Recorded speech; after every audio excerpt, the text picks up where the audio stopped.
Asian public से साबिर अटावा। आज हम जो चर्चा करेंगे बेरोजगारी पर करेंगे। बेरोजगारी भारत की जटिल समस्या है।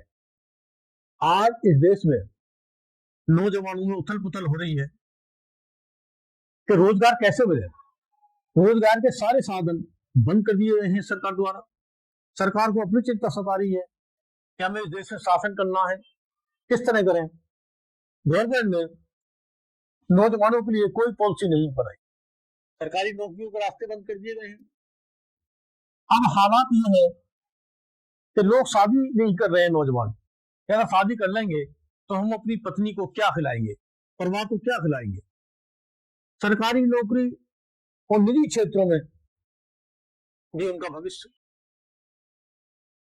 तो नौजवान रोजगार की तलाश में भटक रहे हैं। शिक्षा में पार्शलिटी होती है।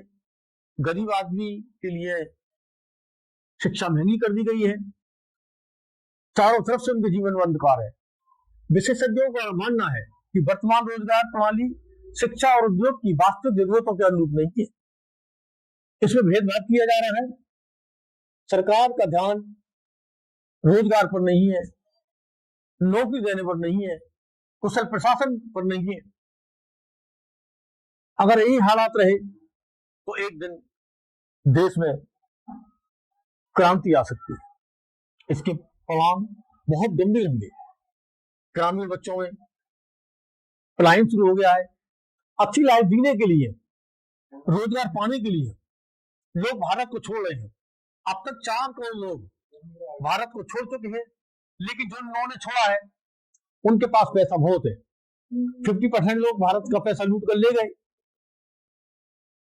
आर्थिक विश्लेषकों का कहना है कि बेरोजगारी केवल आर्थिक समस्या नहीं है, बल्कि सामाजिक स्थिरता के लिए भी एक बड़ी चुनौती है। बेरोजगार नौजवानों में हताशा है, तनाव है, असंतोष बढ़ रहा है, जिसका प्रभाव समाज की शांति और व्यवस्था पर पड़ सकता है। यानी क्रांति हो सकती है। सरकार की तरफ से तमाम रोजगार योजनाएं और कौशल विकास कार्यक्रम चलाए जा रहे हैं, लेकिन नाकाफी है। उसको अमली जामा नहीं पहनाया जा रहा। जमीनी स्तर पर उनके प्रभाव को लेकर सवाल उठ रहे हैं। वैज्ञानिकों का सुझाव है कि रोजगार सृजन किए जाए। शिक्षा और कौशल विकास के बीच बेहतर तालमेल स्थापित करना चाहिए। देश का भविष्य युवाओं के हाथों में देना चाहिए। युवाओं का भविष्य रोजगार से जुड़ा होना चाहिए। ऐसे में बेरोजगारी की समस्या का स्थायी समाधान सरकार को निकालना चाहिए। अगर सरकार ने इस तरफ ध्यान नहीं दिया और वो चुनाव प्रणाली में बिजी रही, अपनी सरकार बनाने में बिजी रही, देश को लूटने में बिजी रही, दंगा कराने में बिजी रहे, ऊंच नीचे रहे, दलितों पर अत्याचार होते रहे, मुसलमानों के मकान तोड़े गए, लेकिन इन सब बातों पर चिंता होनी चाहिए। भारत इतना बदनाम हो चुका है कि हम अंग्रेज जो हैं वो हमारे देश के नेताओं से नाराज है। विदेशों में हमारे नागरिकों पर हमले किए जा रहे हैं, उनके नौकरी के साधन बंद कर दिए गए हैं, उनकी पिटाई की जा रही है, उन पर अत्याचार किए जा रहे हैं, उन पर फप्तियां कसी जा रही हैं। इंडियन सिटीजन का मजाक उड़ाया जा रहा है कि देखो ये दंगा करने वाले हैं, ये झूठ बोलते हैं, ये झूठे मुकदमे कायम करते हैं, ये गिरोह बनाते हैं, ये चोरी करते हैं। हमें यूरोप के अंदर इस तरह की छवि भारतीयों की बन चुकी है। इस छवि को सुधारने के लिए सरकार को उचित कदम उठाने चाहिए। कहीं ऐसा ना हो कि जो नफरत भारत में हिंदू मुसलमान की फैलाई जा रही है कि यूरोप से भारतीयों को भगा दिया जाए। अब वहां के सिटीजनों की धरपकड़ शुरू हो चुकी है।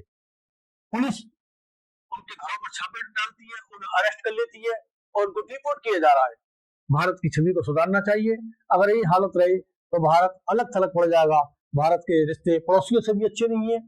सारी दुनिया भारत की दुश्मन बन गई है। आखिर इस गवर्नमेंट की पॉलिसी क्या है? ये गवर्नमेंट अपने ही नागरिकों पर अत्याचार क्यों करना चाहती है? भारतीय सरकार को इस पर ध्यान देना होगा, नहीं तो हम बर्बाद हो जाएंगे और बर्बादी के रास्ते सरकार खुद तलाश रही है। इसी के साथ हम इस प्रोग्राम को खत्म करते हैं, फिर हाजिर होते हैं अगली किसी और वीडियो के साथ।